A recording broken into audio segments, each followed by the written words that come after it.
What strikes me, Pam, is this point you make about at first we're logical, then there should be an emotional realization and a letting out of that emotion before you then take action. And certainly on personal reflection, my logical brain says I must act.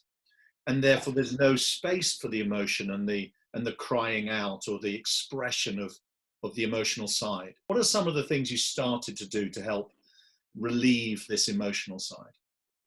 To be honest, I probably would never have discovered it if I had not had a psychologist.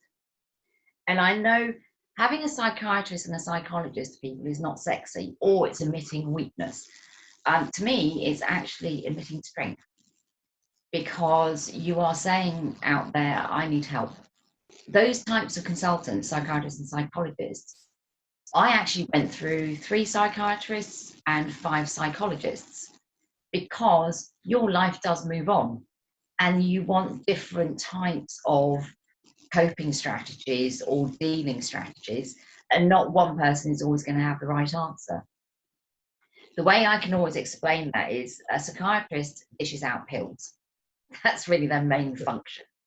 They medicate you.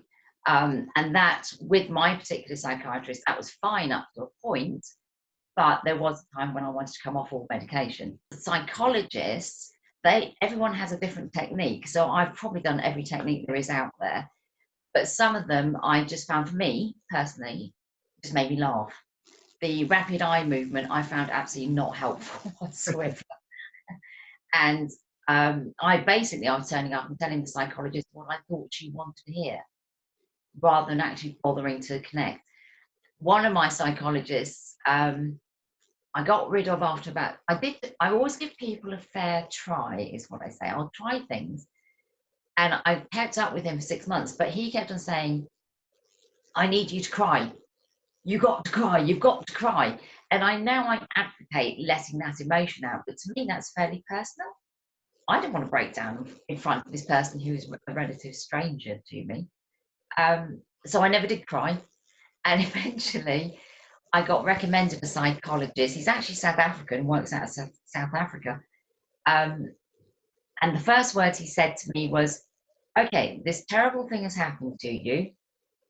However, you are the type of person, I get a feeling, that needs to find how she can move on. And that's what I'm here to help you with. And that's really when I started motoring forward. And to be honest, he's still with me. I still use him.